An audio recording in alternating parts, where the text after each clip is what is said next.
My flatmate has told my boyfriend she's in love with him. I, a 27-year-old female, moved into my flat in October of last year to take the place of a mutual friend of mine and my new flatmate, also a 27-year-old female. We have a generally great atmosphere in the flat, and we both have similar expectations and habits. And while we're not friends yet, as in we wouldn't go out for brunch or be each other's plus ones for parties, we are very friendly. She seems super normal and level. When the lockdown began back in March, my 31-year-old male boyfriend of 2 years was living with his sister, and his mother, who was undergoing chemo, who lived alone, needed somewhere to stay where she could be looked after. So she moved into his room and he came to stay with us.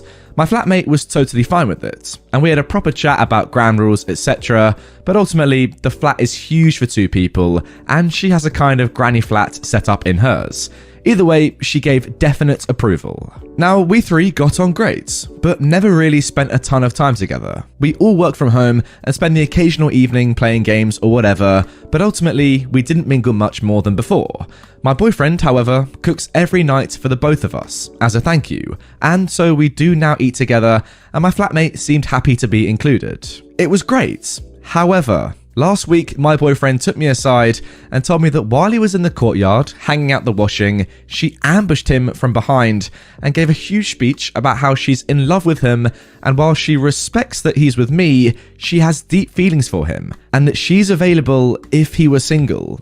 Oh, and please don't tell OP. She didn't try to kiss him, but she did try to hold his hand. He was very anxious and flustered when he was telling me this. The flat atmosphere is very awkward now. But as far as she knows, he's not said a word. She's not said anything else to him, but he did mention that she had touched his arm a couple of times as she was walking past recently, and it's really gotten under my skin. My boyfriend is also confused because he hasn't spent that much time with her apart from dinner and never alone. I spoke to our mutual friend, who was shocked and says she's never done anything like this before, and she'd never known my housemate to have a crush on anyone either. I've not seen her acting strangely in any other ways, and it hasn't outwardly affected how she treats me, but we can't move on right now because of virus, money, etc. So how do I deal with this?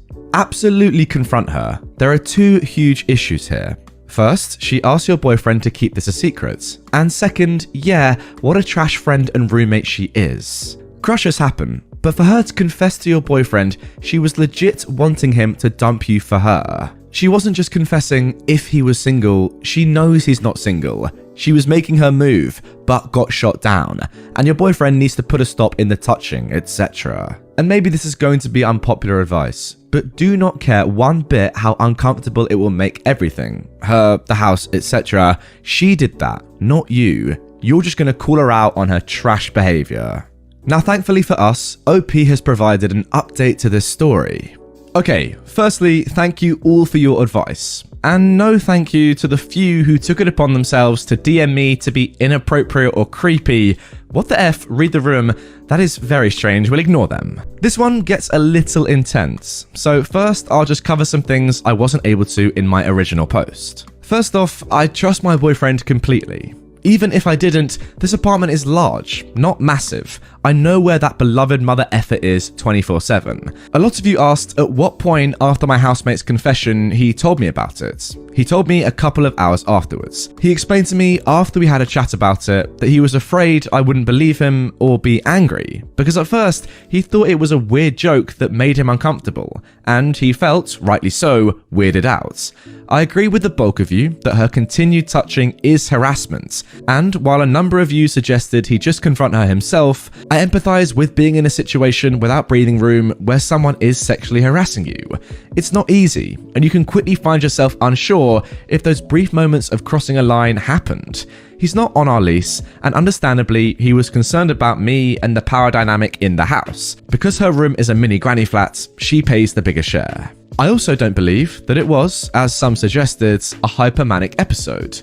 I have bipolar 2 disorder, and while I understand the love rush, she exhibited 0 other behaviors, and never tried to contact my boyfriend outside of the weird touching. I can also appreciate there's no way she was actually in love. So then, what happened next? Yesterday, after a tense few days of trying to avoid her, my boyfriend and I were in the kitchen at breakfast, with her around in the living area. I went to our bathroom, she has an ensuite, which is just off the main area to brush my teeth. I walked back out to grab my phone as she was sidling behind my boyfriend, who was looking in the fridge, and I caught her running her hand and forearm across his lower back where his t-shirt had risen up a little. My boyfriend, who didn't see me, yelped really loudly and just lost it. He yelled at her to stop, and when they both saw me, he starts going, you see, this is what I was talking about. I was furious, just whole body anger, and I could see she had now realized he had told me about her confession and behavior, and just sprinted to her room and slammed the door. My boyfriend and I went out for a walk to calm down, and he kept apologizing for not being more firm. But he was shaken up. Some of you told me I should just confront her head on, which in the moment I 100% sided with. I was so angry for him. He told me he'd rather give her the opportunity to do it diplomatically though. I appreciated what you guys said about lockdown being extenuating, and in discussion with our mutual friend, I was willing to believe that an element of it was naivety, and a bit of fantasy gone too far perhaps. I was willing to be kind to her. When we returned with a plan of action, we knocked on her door, but she didn't answer. We tried a couple more times, but she wouldn't come out, although she was seeing my WhatsApp messages. Come late afternoon, I was just over it, so I knocked and told her I was coming in. I sat her down on her bed and told her gently but firmly it was inappropriate, making us uncomfortable, and I told her she had to get the heck over it, and herself, if she intended to continue living with us. She burst into tears and starts crying about how she's so sorry and what a bad person she is, and she can't believe the pressure of lockdown is getting to her, whatever, and I felt bad. I started sympathizing, trying to be compassionate, and then she says, it's just so unfair that the guy I'm in love with has a really great girlfriend. Guys, I lost my head. Unfair, my butt. I told her she had a lot of growing up to do and perspective to learn, and that she owed the house an apology. She started to have a meltdown. A full, weeping, hiccuping, snotty meltdown. And then, when I stood up to leave, I spotted in her clothes rack my freaking shirt. I took it and went back to my room. My housemate cried loudly with the door open until 7 p.m. For attention, I guess, when I finally cracked. I used our emergency contact sheet, called her mum, told her she had to come pick up my housemates. I've never even met this woman who came rushing in like a superstar, but the look of annoyance and embarrassment on her face when she arrived and found her 27-year-old daughter having a tantrum told me this wasn't a new part of her personality. My housemate also shut the F up pretty quickly after she realised her mum was there. They didn't say anything to us, and we just hid in our room until they were gone. I think she'll be gone at least for a little while, but I texted her to let her know it would be best if she texted me before she came back. I don't know when I'll see her. Technically, the lease ends in August, so my boyfriend and I think we can make it work and find someone new. And if not, it's not so long till we can resign without her. As a coda to all this, my boyfriend mentioned if she took a blouse, maybe she took some other stuff too. I appreciate some of you may consider this as an invasion of privacy, but I did go back in, just to check the clothes rack. I found a set of my jeans, my t-shirt, one of my boyfriend's work shirts, a vinyl I owned, my freaking charm bracelet from when I was a kid from inside my jewelry box, and a sheet of my old antidepressants. This was just what was on the rack, on display. I imagine there's even more in the drawers. I don't know if this was the right thing to do, but I left them there for now, because I don't want there to be any doubt she stole them. But let's make it clear, there's zero chance she's going to live here anymore. Honestly, I hope she does get help. I'm really angry and violated, as is my boyfriend. But I can empathize with the havoc an uncontrolled mental health issue can wreak on your behavior. And while it's still wrong, it still sucks for her to experience it and lose friends. That's a whole lot of yikes. I personally think you should go back and get your stuff. You know she stole it, she knows. Unless you're pressing charges, it doesn't matter. Since some of those items are sentimental, you run the risk of her coming in the middle of the night and taking it all, or quietly moving out and never seeing your things again. It sounds like this girl wanted to be you. She started with your stuff, and the next thing was your boyfriend. Feels like a Lifetime movie. You have to talk to her about it. If you don't, she will see your boyfriend's silence on the matter as tacit consent. Nip it in the bud before things go way out of control and she ends up sexually harassing him. Entitled dad nearly gets his daughter's arm torn to ribbons. For background, this happened last year while I was volunteering at a local zoo. I was heading to the lynx enclosure to feed them when I heard some commotion coming from where the caracals and servals were. For an idea on how the layout of the enclosures were designed, the medium-sized wildcats all each have a fence and a set of bars to separate them from the visitors, with the fences on the outside as a way to signal people to avoid getting into scratching distance of the cats. I went there to check, and there was a man, the entitled dad of this story, alongside a girl that looked to be around 5 or 6, who were both past the fence, and the girl was sticking her arm inside the caracal enclosure, and one of the caracals was hissing and growling at them, while a second one was sleeping on top of a cat tree-like structure that was built inside the enclosure. "Hey, miss, please remove your arm from the cage," I say. The entitled dad replies, "Why? She just wants to pet the kitties." "Sir, these animals are wild and they're clearly not enjoying her presence." "Well, she likes cats, so she'll enjoy them anyways." "Look, these aren't domesticated house cats, they're a wild cat and they're not used to humans. Miss, please step back now or you're gonna get hurt." After I raised my voice, the girl snapped her arm back and looked at me, crying. "You will not threaten my daughter," the dad said. "I'm not threatening her, I'm warning you that these cats are not suitable to be pets." A passerby intervened. "She's right, you idiot. You're endangering your own child by letting her get this close with wild animals." "I'm not endangering her. It's a cat. They like being pets." "No, it's a caracal. They look like cats, but they're a completely different animal. You wouldn't let your daughter pet a bobcat, would you?" "Of course not, but this isn't a bobcat." "It's like the same freaking thing, you idiot. There's a reason why these animals are behind cages and fences." "Oh, F off. Daughter, you can pet that cat as much as you want. Don't listen to these idiots." At this point, the girl looks way too shaken from the conflict and doesn't want to pet the caracal anymore, thankfully. The man then stormed away with her while threatening to report me to my superiors, which he did. But thankfully, the zoo's obviously siding with me, and then I resumed the feeding schedule while the servals looked at me in your typical cat judgmental way after thanking the man that helped me stand up to the entitled dad. I've dealt with plenty of entitled people while working at the zoo, but holy F, I never thought I'd actually meet one that gets annoyed at me for not letting them touch a dangerous zoo animal.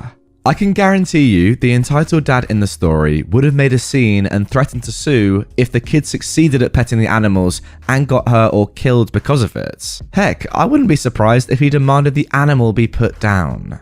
That poor child is going to be seriously injured someday because of her horrible father. I'm honestly concerned for her. Entitled mother does nothing when her kid lets his dog poop all over my lawn. Gets a nasty surprise in her mailbox. This happened about 1.5 years ago, before the whole COVID thing. I had moved into a new home a few months ago, and one of the reasons I especially liked this home was because of its nice lots and close parks. Anyways, one day a few months after I moved in, I noticed that there was a piece of dog poop on my front lawn. I looked around and I didn't see anyone walking their dog. Quite a few of my neighbours had dogs, and I figured one of them had forgotten to pick up after their dog.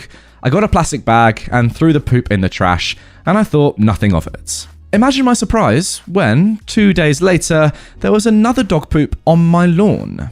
This time, I saw the entitled kid of our story down the street walking his dog.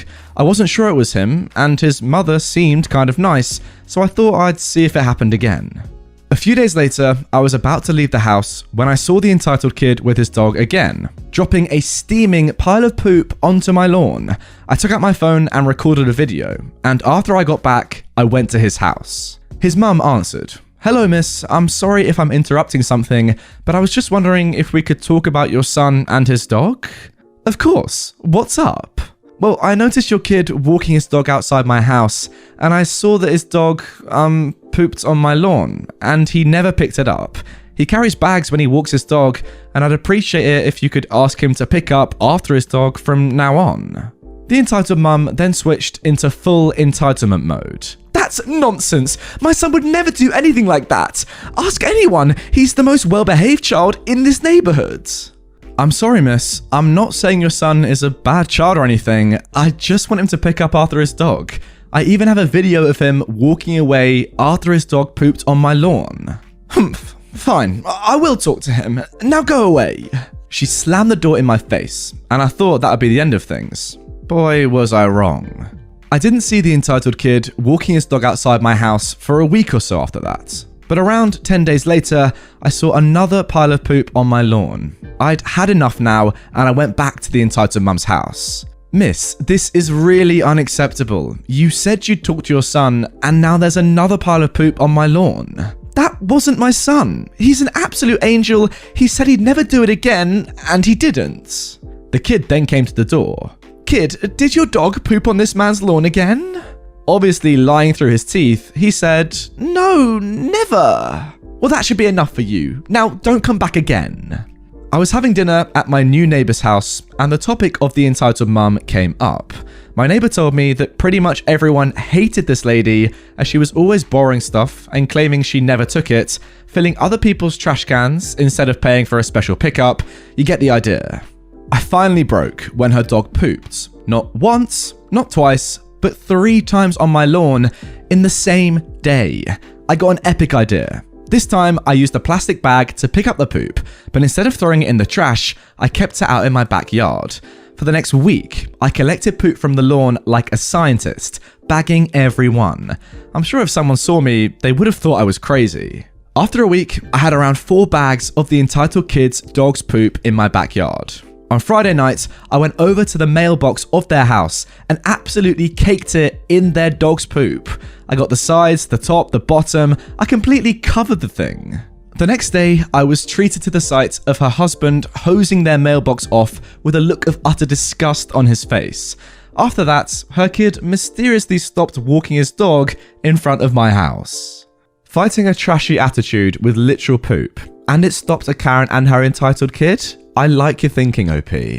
People need to be careful with mailboxes. Messing with one or even putting non-mail in them is a federal offense. If you don't let me in my son's room, I'm calling the police. For some background, I own a 32-unit facility that houses felons who have finished their sentences and need some help returning to society. Each unit houses 2 clients. We do stuff like teach them computer skills and help them learn to cook, build a resume, stuff like that. 6 a.m, about 2 hours ago, my night manager calls me and tells me there's a lady pounding on the front door, insisting she needs to talk to whoever is in charge. So I tell him to give her my number. Before I'm even off the phone with him, she's calling me. Before I can even introduce myself, she goes off, accusing me of kidnapping her son. This man is 34 years old and here 100% on his own free will, and forcing him to work for me. Now, he doesn't work for me, he works at the recycling center. Then she goes into how, as his mother, she needs to see what kind of conditions he's living in. But he refuses to let her visit. According to her, he would never refuse to see her unless he was under duress. So what she demands that I do, is to come to the facility and unlock his door so she can go in and look around. I told her that that's not going to happen. I'm not letting her into someone else's home. She is not a resident here. Her son is not the only person who lives in that space, and I would need permission from both her son and his roommate to let her in. She has no right to be here. Now please, get off of our property or we will have you trespassed. This caused her to shriek, "How dare you!" into the phone, and tell me that if she isn't let into the room within 10 minutes, she was going to call the cops and have me charged with kidnapping.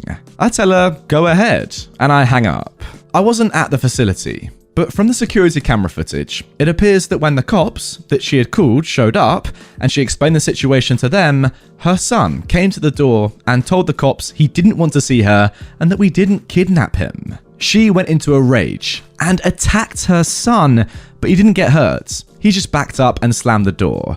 The cops took her away. I don't know what's going to happen to her, but dang, seeing that dude's mum, he didn't have a great start in life. I really wonder if she did this to him in prison as well. Could you imagine? "Sir, my son is here and I need to make sure he's living in worthy conditions. Let me in." It sounds like he might have turned to crime as the only means he had to get out of the situation with her. Drastic, but I mean, look at the mum's actions. I'm glad he's doing well and getting her out of his life.